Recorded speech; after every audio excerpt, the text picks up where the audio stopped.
এক সময় এক উজ্জ্বল নক্ষত্র আজ সে দেখাচ্ছে রিকশার মতোই নামমাত্র পারফরমেন্স।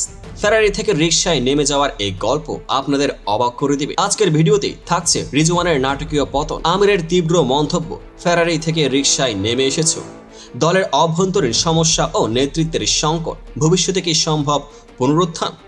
স্বাগতম প্রিয় দর্শকবৃন্দ, আজকের ভিডিওতে আমরা বিশ্লেষণ করব কিভাবে একসময় উজ্জ্বল একজন ক্রিকেটার রিজওয়ান তার পারফরমেন্স ও নেতৃত্বে নাটকীয় পরিবর্তনের মধ্য দিয়ে যাচ্ছে। চ্যাম্পিয়ন্স ট্রফিতে যেখানে এক ম্যাচ বৃষ্টির কারণে পরিত্যক্ত হলেও বাকি দুটি ম্যাচে পরাজয়ের ভার স্পষ্ট ছিল।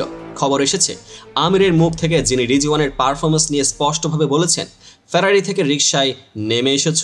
একসময় যিনি ঘরোয়া ক্রিকেট ও পিএসএল এর সফল অধিনায়কত্ব করেছিলেন এবং দলের মানকে নতুন উচ্চতায় নিয়ে গিয়েছিলেন, এখন তিনি একদম বিপরীত পথে।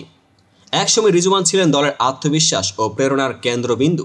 তার নেতৃত্বে দল ফাইনালে পর্যন্ত পৌঁছেছিল, তবে মাত্র 2-4 মাসের মধ্যে তার সিদ্ধান্ত গ্রহণের পদ্ধতিতে এসেছে নাটকীয় পরিবর্তন।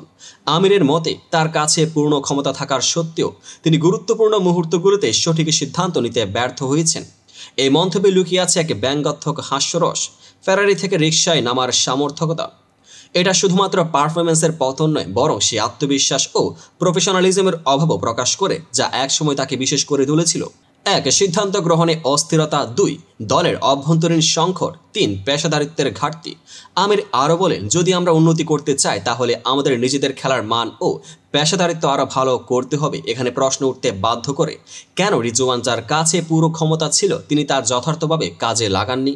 দলের অভ্যন্তরে কি কোনো সিস্টেমেটিক সমস্যা কাজ করছে, নাকি ব্যক্তিগত চাপ ও পরিস্থিতির পরিবর্তনই এর মূল কারণ?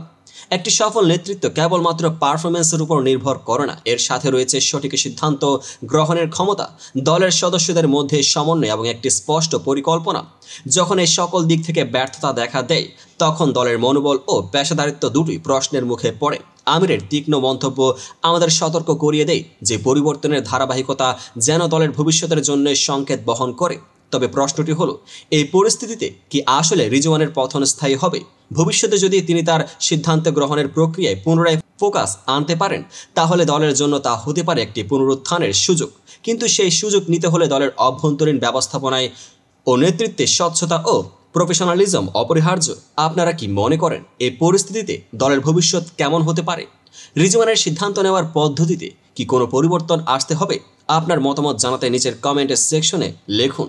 আজকের বিশদ আলোচনা এখানেই শেষ। আশা করছি এই ভিডিও আপনাদের জন্য ছিল তথ্যবহুল ও চিন্তার উদ্রেককারী। যদি ভিডিওটি পছন্দ হয় তাহলে লাইক, শেয়ার ও সাবস্ক্রাইব করতে ভুলবেন না। আপনাদের সমর্থন আমাদের জন্যই অনুপ্রেরণা।